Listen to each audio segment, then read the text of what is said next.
नमस्कार, दीप न्यूज मध्ये आपलं हार्दिक स्वागत। सुरुवातीला एक नजर आजच्या ठळक घडामोडींवर। तिरंग्याची शान प्रत्येकाने जपलीच पाहिजे, वंदे मातरमचा जयघोष करा, रामदास कदम। चाकण एमआयडीसीच्या प्रश्नांवर 16 ऑगस्टला बैठक, 90% प्रश्न मार्गी लावू, उदय सामंत। धामणसेतील महिलांनी जोडला जवानांच्या मनगटाशी मायेचा धागा, 260 राख्या सीमेवरील जवानांसाठी रवाना। खोपी गोरेवाडीत दिवसाढवळ्या वाघाचा हल्ला, 2 बकऱ्या ठार, ग्रामस्थांमध्ये भीती। सामाजिक कार्याची दखल, ज्योती रामदास कदम यांना आदर्श माता पुरस्कार 2026। आणि रत्नागिरीचे पोलीस अधीक्षक नितीन बगाटे देशातील टॉप 100 मध्ये। आता पाहूया सविस्तर वृत्त।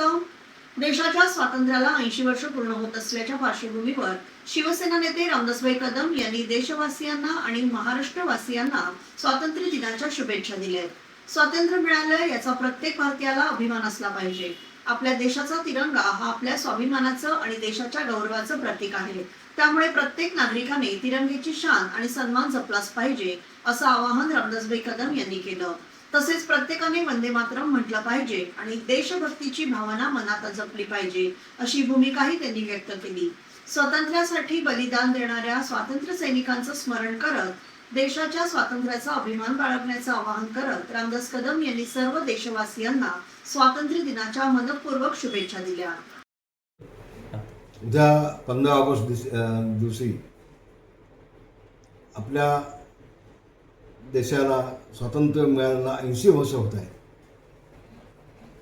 आपण आपल्या सगळ्यांना देशवासियांना, महाराष्ट्रवासियांना मी आपल्या स्वातंत्र्याच्या खूप खूप शुभेच्छा देतो। आणि सगळ्यांना मी एवढंच सांगेन की आपला जो तिरंगा आहे त्या तिरंगाची शान प्रत्येकानं ठेवली पाहिजे। प्रत्येकानं वंदे मातरम म्हटलंच पाहिजे, ही भूमिका आपण सगळ्यांनी ठेवा आणि आपल्याला जे स्वातंत्र्य मिळालं आहे त्याचा अभिमान स्वाभिमान प्रत्येकाने ठेवावं। सगळ्यांना खूप खूप शुभेच्छा स्वातंत्र्य दिनाच्या। धन्यवाद। जय हिंद, जय भीम, जय महाराष्ट्र। चाकण एमआयडीसीतील प्रश्नांवरून सुरू असलेल्या आरोप प्रत्यारोपांना उद्योगमंत्री उदय सामंत यांनी प्रत्युत्तर दिले। शरद पवार यांच्या ट्विटमधील मुद्द्यांना प्रतिसाद देण्यासाठी पत्रकार परिषद घेतल्याचं सामंत यांनी सांगितलं। चाकण एमआयडीसीतील उद्योजकांच्या प्रश्नांवर 16 ऑगस्ट रोजी बैठक घेण्यात येणार असून या बैठकीनंतर 90% प्रश्न मार्गी लागतील असा विश्वास त्यांनी व्यक्त केला आहे। चाकण एमआयडीसीतील 27 किलोमीटरच्या रस्त्यांसाठी निधी उपलब्ध करून दिला असून त्यापैकी 15 किलोमीटरचे रस्ते कॉन्क्रीटचे झाले आहेत। उर्वरित रस्त्यांचं काम डिसेंबर 2027 पर्यंत पूर्ण करण्यात येईल, अशी माहिती सामंत यांनी दिली। कोणतीही कंपनी चाकणमधून स्थलांतरित झालेली नाही असा दावाही त्यांनी केला। कंपन्या बंद झाल्याचा अर्थ उद्योगधंदे बंद झाले असा होत नाही। काही कृषी, बांधकाम, वाहतूक आणि रिअल इस्टेट क्षेत्रातील कंपन्या बंद झाल्या आहेत, मात्र त्याचा थेट उद्योग बंद होण्याशी संबंध जोडणं चुकीचं असल्याचं सामंत म्हणाले। 36,000 कंपन्या महाराष्ट्रातून स्थलांतरित झाल्याचा दावा करणाऱ्यांनी त्याचे पुरावे द्यावेत, असे आवाहनही त्यांनी केलंय। यावेळी त्यांनी राहुल गांधी, काँग्रेस आणि जेनझेड यांच्या आंदोलनावरही भाष्य केलं।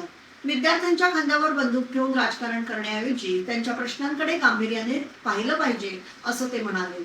तसेच राज्याची किंवा देशाची परदेशात जाऊन बदनामी करणं अयोग्य असल्याचं सांगत राहुल गांधींवरही त्यांनी टीका केली।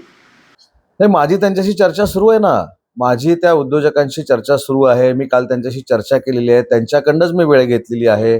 काल त्यांच्याशी माझी सविस्तर चर्चा झालेली आहे। उद्या फ्लॅग होस्टिंग तर मला करायला पाहिजे, बरोबर आहे की नाही। आज देशाप्रती तिरंगा रॅली रत्नागिरीकरण काढली होती, पालकमंत्री म्हणून माझी जबाबदारी आहे त्याच्यामध्ये सामील होणं। मी त्यांच्या पूर्ण संपर्कामध्ये आहे त्या उद्योजकांचा, आणि त्या उद्योजकांचा माझ्यावर विश्वास आहे हे कालच्या व्हिडिओमधून तुम्ही बघितलेलं आहे। त्यामुळे त्यांच्याशी चर्चा करून त्यांचा वेळ घेऊन 16 तारखेला मी तिथे जातोय आणि त्यांना सगळ्या गोष्टीचा मार्ग काढून देतोय। एक महत्वाचा मुद्दा आहे की ज्या वयोगटामधला तरुण आणि तरुणी आता मतदान करणार आहेत त्यांच्या ज्या काय आशा अपेक्षा आहेत त्या पूर्ण करणं सरकारची जबाबदारी आहे। त्याच्यामुळं त्यांना कुठच्या गोष्टीमध्ये दोष देण्यापेक्षा त्यांच्या मनातली इच्छा काय आहे, त्यांच्या संकल्पना काय आहेत, त्यांना कशा पद्धतीनं तालुका घडवायचा आहे, जिल्हा घडवायचा आहे, राज्य घडवायचं आहे, देश घडवायचा आहे, हे त्यांच्याशी चर्चा करून आम्ही जर पुढे गेलो तर आमच्याबद्दलचा विश्वास देखील जनजींचा वाढणार आहे। पण हे सगळं करत असताना त्यांच्या जीवावर कोणी राजकारण करू नये. कारण बघा ना, विद्यार्थ्यांचं आंदोलन झालं.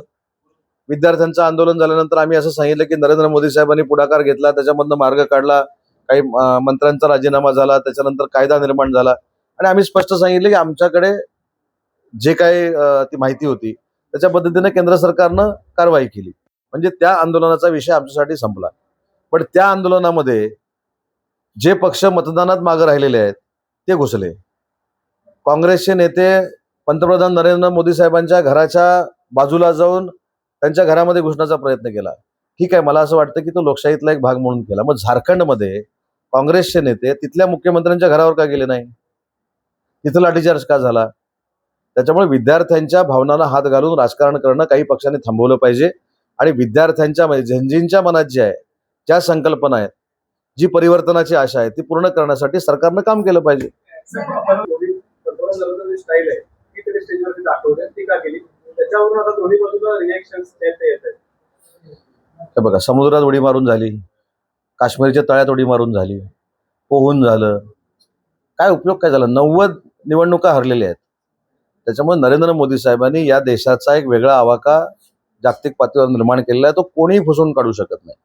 आणि महाराष्ट्रातल्या किंवा देशातल्या नेत्याचं म्हणणं असं असलं पाहिजे की राजकीय वाद आमच्यामध्ये काही असेल, पण राज्याची किंवा देशाची बदनामी दुसरीकडे जाऊन करणं, परदेशामध्ये जाऊन करणं हा देखील देशद्रोह आहे.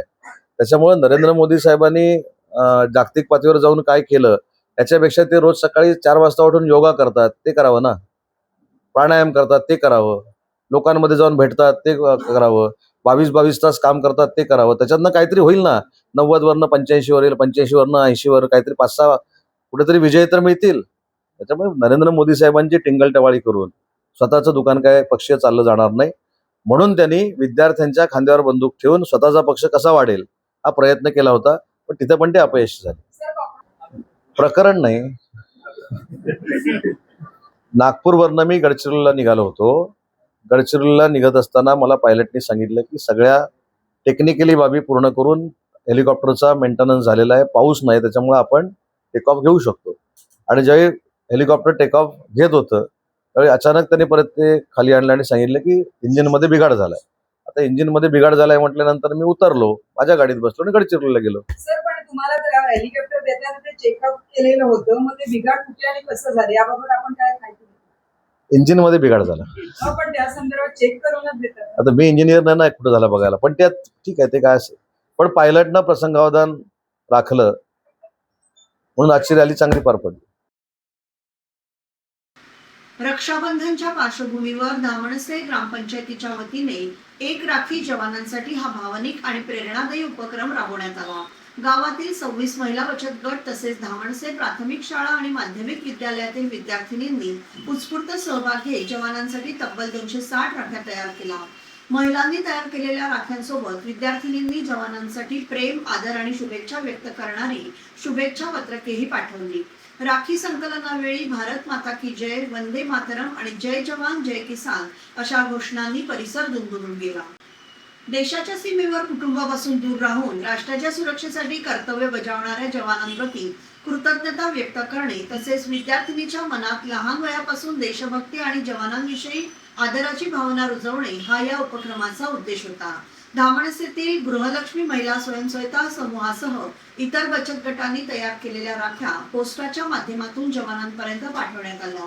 धामणसे पोस्ट मास्टर प्रसाद कुलकर्णी आणि पोस्टमन विराज मेहत्रे यांच्याकडे राख्या सुपूर्द करण्यात आल्या.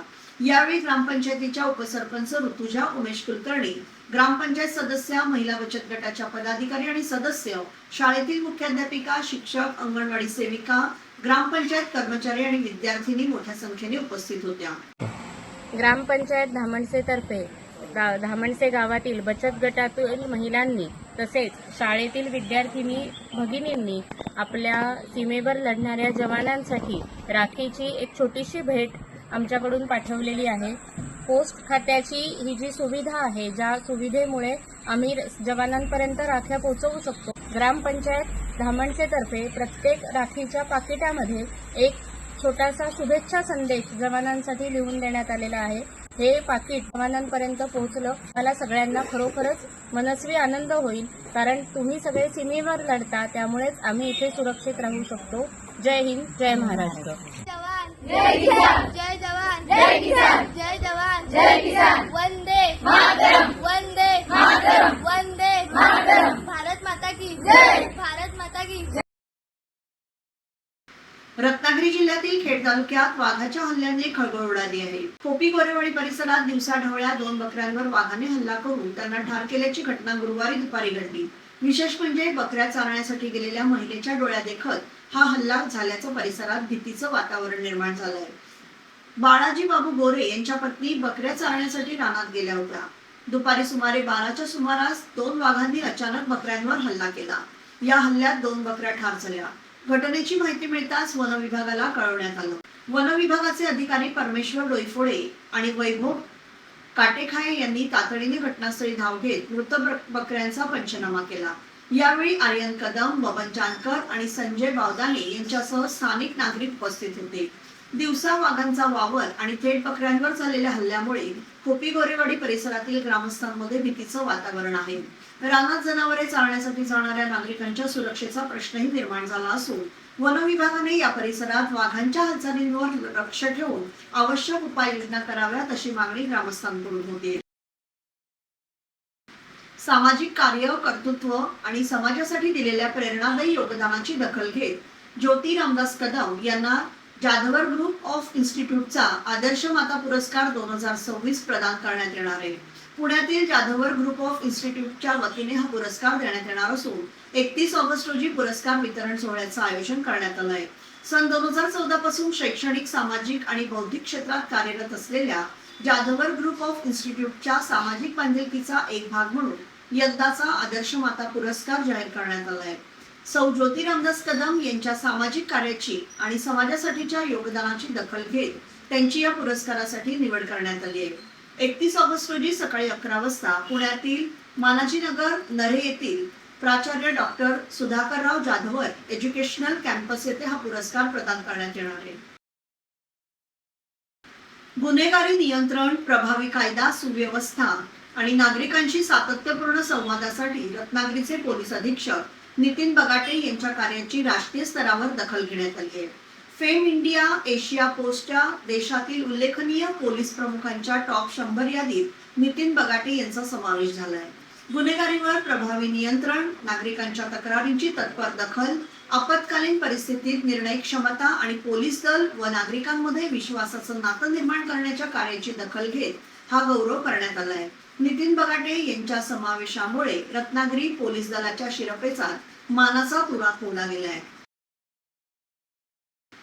अलसफा वेलफेअर फाउंडेशन खेड, नगर परिषद आणि मुकादम हायस्कूल यांच्या वतीने खेड शहरात तिरंगा रॅली काढण्यात आली. ही रॅली पूर्णपणे प्लास्टिक बंदी आणि प्लास्टिकमुळे होणाऱ्या प्रदूषण विरोधात जनजागृती करण्यासाठी आयोजित करण्यात आली होती. प्लास्टिकच्या अतिवापरामुळे पर्यावरणाचं मोठं नुकसान होत आहे. वापरलेलं प्लास्टिक सहज नष्ट होत नसल्याने त्याचा थेट परिणाम पर्यावरण, प्राणी आणि मानवी जीवनावर होतोय. त्यामुळे प्लास्टिकचा वापर कमी करून पर्यावरणाचं रक्षण करण्यासाठी नागरिकांनी पुढाकार घेण्याचं आवाहन रॅलीच्या माध्यमातून करण्यात आलं. प्लास्टिकच्या पिशव्यांऐवजी कापडी पिशव्यांचा वापर करण्याचं आवाहन यावेळी करण्यात आलं. प्लास्टिकला नकार द्या, कापडी पिशवीचा स्वीकार करा. आपल्या भविष्यासाठी आणि पुढील पिढीच्या चांगल्या आयुष्यासाठी पर्यावरणाचं रक्षण करा असा संदेश या तिरंगा रॅलीतून देण्यात आला. तिरंगा रॅलीचा जो विषय जो आहे हा म्हणजे तिरंगा रॅली म्हणजे घरघरामध्ये असे संदेश दिला जातो की आपल्याला प्लॅस्टिक मुक्त करायचं आहे. आणि ह्या तिरंगी रॅलीमधनं आम्ही अलसफा फाउंडेशन तसंच मुकादम हायस्कूल आणि नगरपालिकेच्या मार्फत हा कार्यक्रम घेतलेला आहे की जेणेकरून घराघरामध्ये हा संदेश जाऊन प्लॅस्टिक बंद पूर्ण करावं. आणि आपण जसं पूर्वीप्रमाणे कापडी पिशव्यांचा वापर करत होतो, त्यामुळे पूर्वी जसं कापड आपण चालू पिशव्या करत होतो त्याच्यामुळे आपल्याला त्यावेळेला पर्यावरण आपलं चांगलं होतं. आता ज्यामुळे प्लॅस्टिक हे चालू झालं आहे त्या प्लॅस्टिकमुळे आपल्याला बराचसा निसर्गाचा पूर्ण उद्रेक आणि उद्रेक असं व्हायला लागलेला आहे. त्याच्यामुळे असं माझं म्हणणं आहे की आव्हान आम्ही सर्वांनी करत आहे की पूर्ण खेड शहरामध्ये आपण प्लॅस्टिक मुक्त असं आपण 1 नंबर खेडमध्ये यायला पाहिजे असं आपण सर्वांनी खेडवासियांनी एक निर्णय हाताशी धरलेला आहे. आणि तो आम्ही पूर्ण करणार आहे. त्यासाठी आम्ही वारंवार सगळीकडे जाऊन जनजागृती करत आहे. अलसफा वेलफेअर आहे, तसंच दुसरे आमची नगरपालिका पण आहे आणि मधी तालुक्यातले जे आता आमची मुकदम हायस्कूल आहे, असे सर्वच खेड शहरातल्या संस्था तसेच मंडळ आणि इतर ग्रामपंचायत असून दे किंवा जिल्हा परिषद असून दे आणि सर्वांनीच आवाज उठवलेला आहे की प्लॅस्टिक मुक्त करायचं आहे आणि खेड तालुक्यामध्ये आपल्या रत्नागिरी जिल्ह्यामध्ये कसा नंबर 1 येईल याच्याकडे आमच्या सर्वांचं लक्ष लागलेलं आहे. आणि पूर्ण आता तुम्ही सगळं बघितलं असेल की आपल्या नदी आणि ह्याच्यामध्ये आणि पूर्ण गटारामध्ये प्लॅस्टिक पिशवी आणि बॉटल ह्याचा वापर झाल्यामुळे आपल्या पूर्ण गटाराने सर्व भरलं जातं, त्यामुळे रोगराई पण पसरत आहे. हे सर्वांनाच आता माहिती पडलेलं आहे की आपल्याला प्लॅस्टिक बंद केलं पाहिजे. त्याप्रमाणे आज आम्ही ह्या माध्यमातून आता घरोघरी आम्ही कॉटनच्या पिशव्या पूर्ण सगळ्या शहरामध्ये वाटत आहे आणि हा आमचा जवळजवळ 8 दिवस कार्यक्रम चालू आहे अलसफा वेलफेअर फाउंडेशनच्या तर्फे आणि नगरपालिकेतर्फे. त्याच्यामध्ये आमचे आसिफ दुईकर आहेत, सरफराज पांगारकर आहेत आणि इतर त्यांची सर्व टीम आहे आणि त्याच्यासोबत मी पण असतो. ज्या वेळेला आम्ही जायचं असेल तिथे आम्ही पोचतो आणि आम्ही लवकरात लवकर खेड शहरामधलं प्लॅस्टिक मुक्त करून पूर्ण आम्ही खेड शहराला सुख आणि चांगलं रोगराईपासून दूर करण्याचा आम्ही जास्तीत जास्त प्रयत्न करणार आणि मुक्त करणार आहे. धन्यवाद. आसिफभाई, आज तुम्ही तिरंगा रॅलीनिमित्त घरोघरी फिरून प्लॅस्टिक कापडी पिशव्या वाटत आहात, प्लॅस्टिक बंदीचा नारा देतात, घोषणा देतात. काय सांगाल, आत्तापर्यंत तुम्ही गेल्या 8 दिवसात किती कापडी पिशव्यांचं वाटप केलेलं आहे? बघा, आज अलसफा मार्फत आम्ही कमीत कमी 20 ते 25 हजार या पिशव्यांचं वाटप झालेलं आहे आणि आमचा म्हणजे संकल्प हेच आहे आमचा आणि आमच्या माननीय पर्यावरण मंत्री श्री रामदासभाई कदम यांचा पण तो संकल्प आहे की आपला खेड कसा प्लास्टिक मुक्त व्हावा.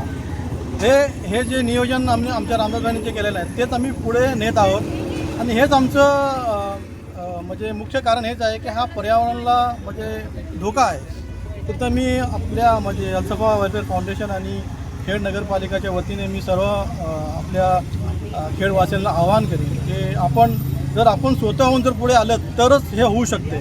फक्त आम्ही फिरून आणि आम्ही फक्त घोषणाबाजी करून हे होणार नाही, तर सर्व खेड नागरिकांनी याच्यासाठी पुढे यावं आणि याच्यासाठी पुढारपण घ्यावा, हीच माझी विनंती आहे. जय हिंद, जय महाराष्ट्र. स्वातंत्र्य दिनाच्या पार्श्वभूमीवर रत्नागिरी शहरात भव्य तिरंगा रॅली काढण्यात आली. शहरातील मारुती मंदिर येथील सुरू झालेली ही रॅली जयस्तंभ येथे पोहोचली. उद्योगमंत्री उदय सामंत आणि आमदार किरण सामंत यांच्यासह हजारो विद्यार्थी, नागरिक, शासकीय कर्मचारी, पोलीस आणि देशप्रेमी नागरिक या रॅलीत सहभागी झाले होते. हातात तिरंगा घेऊन मोठ्या उत्साहात सहभागी झालेल्या रत्नागिरीकरांमुळे संपूर्ण शहर देशभक्तीच्या रंगात न्हाऊन निघालं होतं. रॅली दरम्यान भारत माता की जय आणि वंदे मातरम अशा घोषणांनी परिसर दुमदुमून गेला. हर घर तिरंगा अभियानाअंतर्गत चिपळूण भाजपच्या शहर आणि ग्रामीण मंडळाच्या वतीने स्वतंत्र तिरंगा रॅली काढण्यात आली. दोन्ही रॅलींना नागरिकांचा उत्स्फूर्त प्रतिसाद मिळाला. भाजपचे रत्नागिरी जिल्हाध्यक्ष प्रशांत यादव आणि सतीश मोरे यांच्या नेतृत्वाखाली या रॅलीचं आयोजन करण्यात आलं होतं. शहर मंडळची रॅली इंदिरा गांधी सांस्कृतिक केंद्रापासून बाजारपेठेतील गांधी चौकापर्यंत काढण्यात आली, तर ग्रामीण मंडळची रॅली खेरडी MIDC येथील गुरुकुल कॉलेजपासून बहादूर शेख नाक्यापर्यंत काढण्यात आली. या रॅलीमध्ये भाजपचे आजी माजी पदाधिकारी, लोकप्रतिनिधी, कार्यकर्ते, विद्यार्थी आणि नागरिक मोठ्या संख्येने सहभागी झाले होते. हातात तिरंगा घेऊन सहभागी झालेल्या नागरिकांनी भारत मातेचा जयघोष करत देशभक्तीचा जागर केला. स्वातंत्र्य दिनाच्या पार्श्वभूमीवर रत्नागिरी तालुक्यातील धामणसे ग्रामपंचायत हद्दीतील सोमगंगा नदीवरील हटवाडी धबधबा तिरंग्याच्या आकर्षक रोषणाईने उजळून निघालाय. मानव निर्मिती असलेल्या या धबधब्याची आकर्षक सजावट सध्या नागरिकांचं लक्ष वेधून घेते. धामणसे हटवाडी पूल तसेच सोमगंगा नदी परिसरातही आकर्षक विद्युत रोषणाई करण्यात आली आहे. रात्रीच्या वेळी तिरंग्याच्या रंगात उजळलेला धबधबा आणि परिसराचं विहंगम दृश्य पाहण्यासाठी नागरिकांचे लक्ष या ठिकाणाकडे वेधले जाते. शिवसेना फुटीच्या काळातील घडामोडींवरून माजी मंत्री रामदासभाई कदम यांनी मोठा गौप्यस्फोट केला. उद्धव ठाकरे यांनी गुवाहाटीला गेलेल्या आमदारांच्या पार्श्वभूमीवर आपल्याला मातोश्रीवर बोलावलं होतं असा दावा कदम यांनी केलाय. तसेच त्यावेळी आपण काँग्रेस सोडून पत्रकार परिषद घेण्याचा सल्ला उद्धव ठाकरे यांना दिला होता असेही त्यांनी यावेळी सांगितलं. रामदास कदम म्हणाले की गुवाहाटीला गेलेल्या सर्व आमदारांना आपल्या पायाशी आणण्याची तयारी आपण दाखवली होती. मात्र दुसऱ्या दिवशी शरद पवार मातोश्रीवर गेल्यानंतर उद्धव ठाकरे यांनी आपला निर्णय बदलला आणि कायद्याच्या मार्गाने जाण्याचा निर्णय घेतला. शिवसेना कोणाची याचा निर्णय लवकरच स्पष्ट होईल असे म्हणत कदम यांनी सुप्रिया सुळे यांच्यावरही निशाणा साधलाय. उद्धव ठाकरे यांनी बाळासाहेब ठाकरे यांच्यानंतर शरद पवार यांना वडिलांप्रमाणे मानत असल्याचं जाहीरपणे म्हटलंय. त्यामुळे शरद पवार यांच्या राजकीय सल्ल्याचा उद्धव ठाकरे यांच्यावर प्रभाव होता असा दावाही रामदास कदम यांनी केला. शरद पवार हे ज्येष्ठ आणि अनुभवी नेते आहेत. त्यांच्या राजकीय अनुभवाचा फायदा उद्धव ठाकरे यांना झाला. त्यांचं म्हणणं चुकीचं नसावं. त्या शरद पवार साहेबांच्या कन्या आहेत आणि शिवसेना प्रमुख माननीय बाळासाहेब ठाकरे असताना शिवसेना फोडण्याचं धाडस होणंच झालं नाही. कदाचित ताईला माहीत नसेल, ज्यावेळेला हे सगळेजण गुवाहाटीला गेले होते त्यावेळेला उद्धवजींनी मला फोन केला होता आणि मला विचारलं होतं 5 मिनिटं याल काय मातोश्री होते. मी साहेब त्यात वेळ निघून गेली. मी काय केलं पाहिजे? मी सांगितलं तुम्ही काँग्रेस सोडा. उद्या दुपारी 1 वाजेपर्यंत पत्रकार परिषद घ्या. तुम्ही काँग्रेस सोडा. मी या सगळ्यांना गुवाहाटीत जे गेले ते सगळ्यांना तुमच्या पैसे आणतो मातोश्रीला. मुख्यमंत्री आपणच. मला वाटतं नक्की. म्हटलं हो, गेलो पत्रकार परिषद सोडतो. पण दुसऱ्या दिवशी सकाळी जेवढा शरद पवार साहेब मातोश्रीत गेले तर उद्धव साहेबांनी निर्णय बदलला की नाही आता आम्ही कायद्याने जातोय. आता ही ताईने माहीत नसेल आणि म्हणून शिवसेना कोणाची लवकर स्पष्ट होईल. ताई काय काळजी करू नका. तुम्ही काय काळजी करू नका. तर आता शिवसेना प्रमुखांच्या नंतर पवारसाहेबांनाच वडील म्हणतात उद्धवजी, कारण ते जाहीरपणे असे म्हटले मी त्यांना वडिलांसमोर मानतो. तर त्यांचा सल्ला घेऊनच चालल्यामुळं हे सगळं आम्ही वेगळे आता आहोत, बाजूला आहोत याची कल्पना त्याला कदाचित नसावी असं मला वाटतं. आणि म्हणून शरद पवार साहेब ज्येष्ठ नेते आहेत. खूप त्यांना राजकीय अनुभव आहे. खूप अनुभव झाला आहे. त्या अनुभवाचा फायदा त्यांना उद्धवजीनं झाला आणि मला आज हे सगळं बघायला मिळतं तिथं. धन्यवाद. भाई राज्यभरातले रिक्षा कोकणच्या निसर्ग सौंदर्याला आता प्लास्टिक प्रदूषणाची काळी किनार लागली आहे. दापोली तालुक्यातील मुरुड, कर्दे आणि लाडघर समुद्र किनाऱ्यावर प्लास्टिक पिशव्या, ग्लास आणि इतर कचऱ्याच्या मोठ्या प्रमाणात साचलेला ढीग पाहायला मिळतोय. निळाशार समुद्र आणि स्वच्छ किनाऱ्याऐवजी प्लास्टिक कचऱ्यामुळे या समुद्र किनाऱ्याचं विद्रुपीकरण होत आहे. पर्यटकांची मोठी वर्दळ असलेल्या या किनाऱ्यांवर कचऱ्याचं प्रमाण वाढल्याने पर्यटकांचाही हिरमोड होत आहे. समुद्र किनारे स्वच्छ आणि पर्यावरणपूरक ठेवण्यासाठी प्रशासनानं तातडीने विशेष स्वच्छता मोहीम राबवावी अशी मागणी ग्रामस्थांकडून करण्यात आली आहे. कोकणच्या समुद्र किनाऱ्याचं सौंदर्य आणि पर्यावरण जपण्याचं मोठं आव्हान आता प्रशासनासमोर उभं टाकलं आहे. हा प्लॅस्टिक ह्यापूर्वी कधीच पाहिलेला नव्हता आणि यावर्षी ह्या 15 ते 20 दिवसात खूप म्हणजे कर्दे, मुरुड, लाडघर, अंजरला या ठिकाणी खूप प्रमाण प्लास्टिकचं वाढलेलं आहे. म्हणजे हे जमवण्यासाठी जर शासनातर्फे आम्हाला मशिनरी जर मिळाली तर खूप फायदा होईल आमच्या म्हणजे ग्रामस्थांनाही, असं मी आवाहन करतोय शासनाला. मनसे अध्यक्ष राज ठाकरे यांनी मुंबईतील रस्त्यावरील खड्ड्यांची पाहणी केल्यानंतर आता शिवसेना नेते रामदास कदम यांनी उद्धव ठाकरे आणि राज ठाकरे यांच्यावर निशाणा साधलाय. राज ठाकरे एकटेच खड्डे पाहायला आले, उद्धव ठाकरेंनाही सोबत आणायला हवं होतं असा टोला रामदास कदम यांनी लगावला. उद्धव ठाकरे मुख्यमंत्री असताना त्यांच्या 2.5 वर्षाच्या कार्यकाळात खड्डे का बुजवले गेले नाहीत आणि रस्ते का झाले नाहीत असा सवाल कदम यांनी उपस्थित केला. तसेच उद्योजकांसोबत मते मागायला तुम्ही का गेलात याचं आत्मपरीक्षणही केलं पाहिजे असंही त्यांनी सांगितलं. चांगलं आहे, पण ते एकटेच खड्डे बघा आले ना. उद्धवजीने पण आणले असते तर उद्धवजींच्या 2.5 वर्षामध्ये मुख्यमंत्री पदाच्या वेळेला उद्धवजीने खड्डे का बुजवले नाही, उद्धवजीने रस्ते का केले नाहीत, मग उद्धवजींसोबत तुम्ही का गेलात मत मागायला सोबत, त्याचं आत्मपरीक्षण तुम्ही केलं पाहिजे ना. त्याचं काय, त्याचं होत नाही. मी व्याससाहेबांना एवढं सांगेन, समोरच्याकडे एक बोट दाखवतो तेवढं शिल्लक असलेली बोटं आपल्याकडे असतात, त्याचं भान आपण प्रत्येकाने ठरवलं पाहिजे असं मला वाटतं. शेवटचं एक शहरी भागातील नागरिकांना पारंपरिक रानभाज्या आणि पौष्टिक तृणधान्याची ओळख व्हावी, तसेच ग्रामीण भागातील शेतकरी, महिला बचत गट आणि शेतकरी उत्पादक कंपन्यांना थेट बाजारपेठ उपलब्ध व्हावी या उद्देशाने रत्नागिरीत जिल्हास्तरीय रानभाजी आणि पौष्टिक तृणधान्य महोत्सव आणि पाककला स्पर्धा 2026 आयोजित करण्यात आली. महाराष्ट्र शासनाच्या कृषी विभाग आणि प्रकल्प संचालक आत्मा रत्नागिरी यांच्या संयुक्त विद्यमाने आयोजित या महोत्सवाचं उद्घाटन राज्याचे उद्योगमंत्री तथा रत्नागिरी जिल्ह्याचे पालकमंत्री उदय सामंत यांच्या हस्ते करण्यात आलं. यावेळी लांजा राजापूरचे आमदार किरण सामंत, जिल्हाधिकारी मनोज जिंदाल आणि मुख्य कार्यकारी अधिकारी वैदेही रानडे यांची उपस्थिती होती. महोत्सवादरम्यान रानभाजी पाककृती आणि पौष्टिक तृणधान्य पाककृती अशा 2 स्वतंत्र स्पर्धांचं आयोजन करण्यात आलं होतं. तृणधान्य पाककृती स्पर्धेसाठी पहिल्या 30 तर रानभाजी पाककृती स्पर्धेसाठी पहिल्या 40 स्पर्धकांना प्रवेश देण्यात आला. या महोत्सवाच्या माध्यमातून स्थानिक आणि पारंपरिक खाद्यपदार्थांना बाजारपेठ मिळण्यासोबतच नागरिकांमध्ये पौष्टिक आहाराबाबत जनजागृती होण्यास मदत होणार आहे. मी राजापूर तालुक्यातून आले, रायपटण गावावरून. मला आमचे कृषी अधिकारी आहे, म्हणजे शासनाद्वारे म्हणजे आम्हाला खूप म्हणजे सपोर्ट केला. त्यांनी आम्हाला सांगितलं की इथे तुम्ही रानभाजी, तृणधान्य आणि तुमचे काही जे घरगुती पदार्थ असतील त्याचा स्टॉल लावा. आम्हाला एक त्यांनी कृषी अधिकारी, आमचे मंडळ अधिकारी शासनातर्फे आम्हाला एक प्लॅटफॉर्म मिळवून दिला. त्याबद्दल त्यांचे मी आधी आभार मानते. आणि दुसरी गोष्ट, आज मी रानभाजी पाककलामध्ये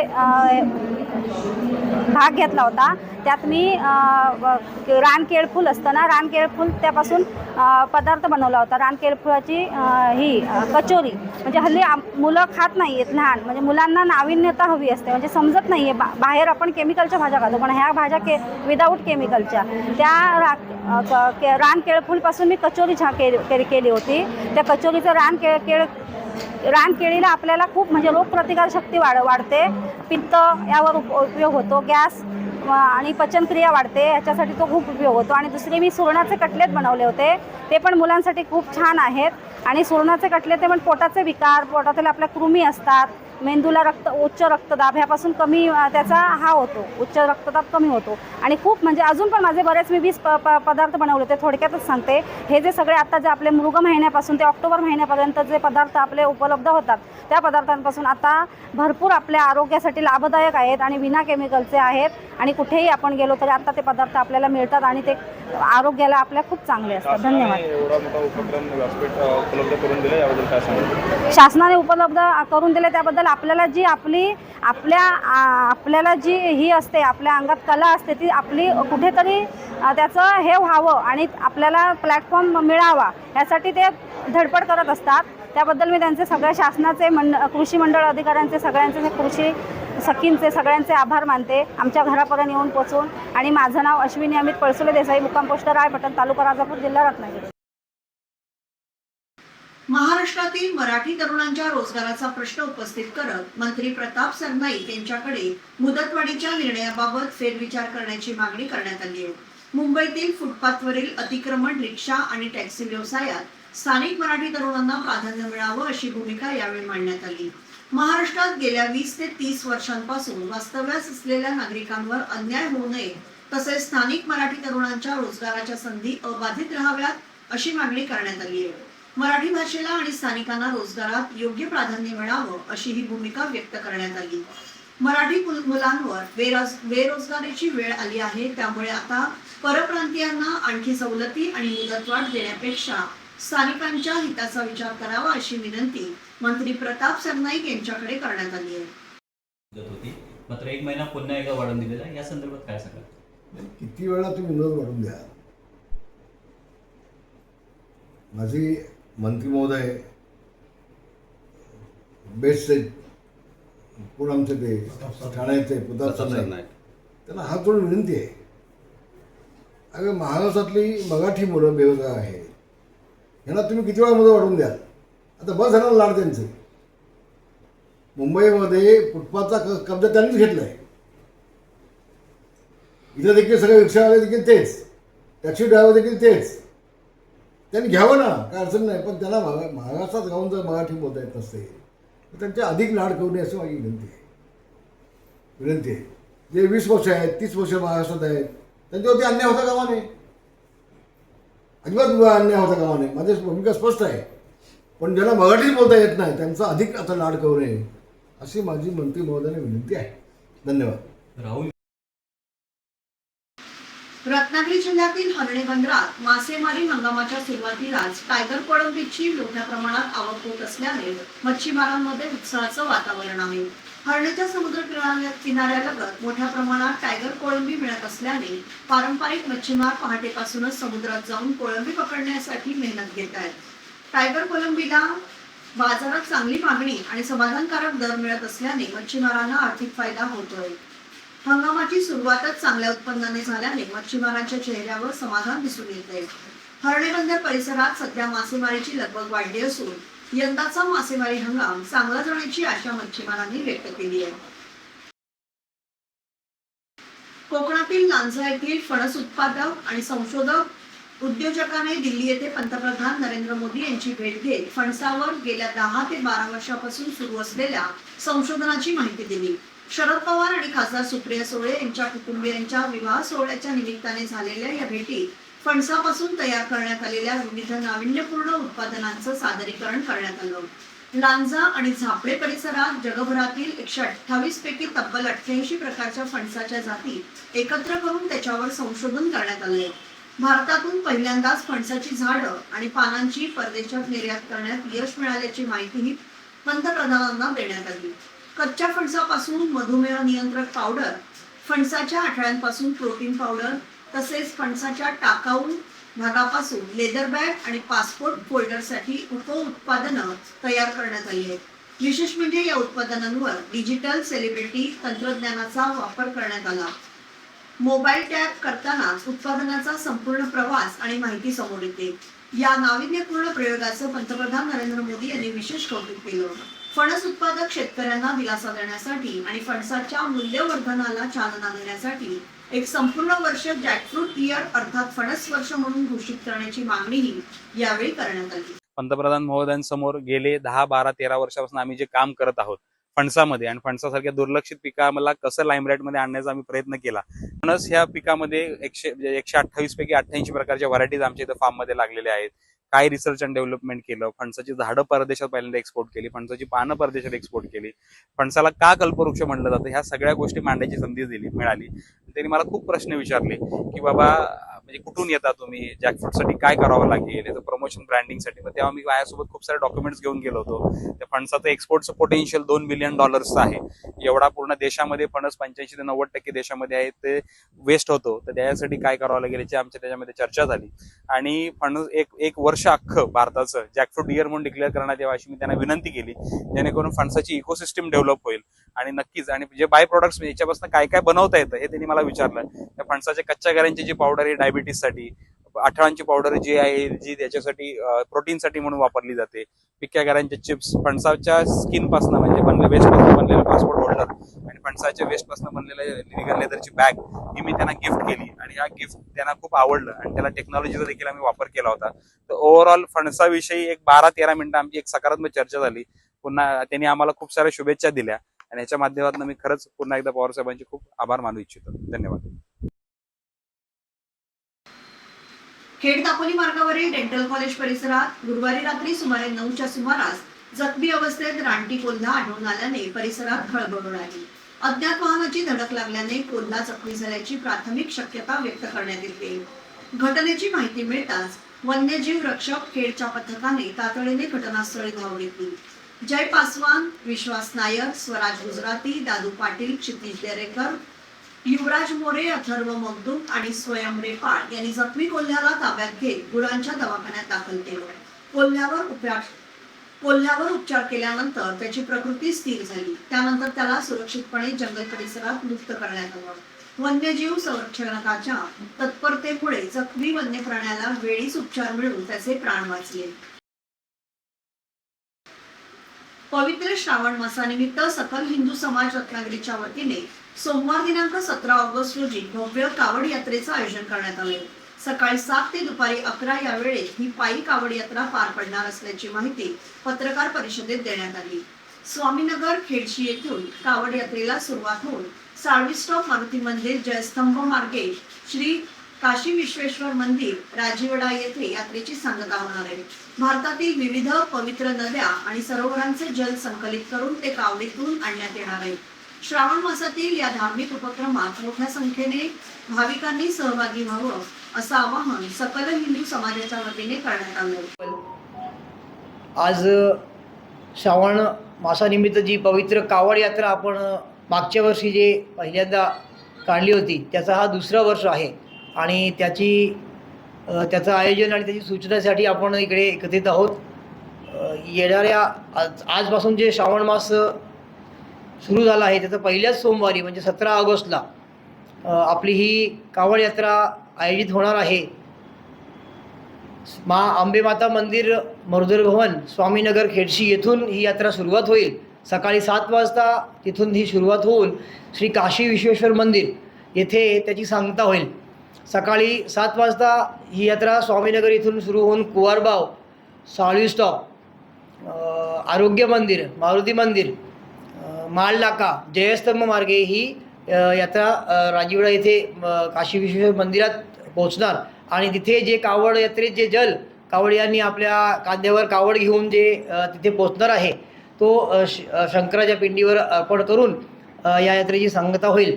या कावड यात्रेसाठी आपल्या भारतातील जे पवित्र नद्या आहेत आणि जे विशेष सरोवर आहेत त्या सर्वांचं जल संकलित केलं गेलं आहे. गंगा नदीचं जल आहे, ब्रह्मसरोवर पुष्करचं जल आहे आणि वेगवेगळ्या ठिकाणचं जे पवित्र जल आहे ते सगळं एकत्रित संकलित करून त्या कावडमध्ये भरून आणि आपापली कावड उचलून हे सगळे कावड यात्री हर हर महादेव बम भोले असं हे गजर करत भगवान शंकराच्या पिंडीवर ते जल अर्पण करणार आहे. यासाठी आम्ही मागच्या वर्षाप्रमाणेच सर्व या यात्रेची तयारी झालेली आहे. सकल हिंदू समाजातील सर्व हिंदू बांधवांना, भगिनींना, सर्व कुटुंबांना असं विशेष आवाहन आहे की या पवित्र श्रावण मासाच्या या यात्रेत आपण मोठ्या संख्येत सहभागी होऊया, या यात्रेला सफल करूया आणि भगवान शंकराच्या या पवित्र मासात त्यांना जल अर्पण करून पवित्र पुण्य लाभ घेऊया. यासाठी जे परवानगी आहे, जे सरकारी जे परवानगी आहे ते घेण्यात आले आहे. आपली ही यात्रा अत्यंत भक्तिपूर्ण रूपेण आपण पूर्ण करणार आहोत. त्याची सगळी जे व्यवस्थापन आहे तो मागच्या वर्षाप्रमाणेच यावेळी सगळं सकल समाजाचे सगळे कार्यकर्ता सगळे ज्याच्यात सहभागी होऊन याची व्यवस्था करणार आहे. तर हे आव्हान आहे रत्नागिरी परिसर आसपासच्या सगळ्या नागरिकांना, हिंदू बांधवांना की या यात्रेत आपण सहभागी होऊया. कावड यात्रा ही उत्तर भारतात फार मोठ्या प्रमाणात केली जाते. आपल्या इथे आता सुरुवात आहे पण त्या कावड यात्रेला तिकडे फार जास्त महत्त्व दिलं जातो. तर या परिसरात आपल्या रत्नागिरीत आणि परिसरात जे उत्तर भारतातील जे हिंदू बांधव इकडे व्यवसायानिमित्त किंवा काही कार्यानिमित्त इथे आहेत त्यांना पण आव्हान आहे की त्यांनी पण या यात्रेत सहभाग होऊन आपल्या गावाकडची यात्रा त्यांच्याकडे निघते तसा तिकडे पण अनुभव घ्यावा आणि सर्वांनी यावे असं एक नम्र आव्हान आहे. सकाळी 7 वाजता सुरू होऊन ही साधारण 11 वाजता ही यात्रा काशी विश्वेश्वर मंदिरात येथे पोहोचून संपेल. धन्यवाद. याबरोबरच हे बातमीपत्र संपलं. धन्यवाद.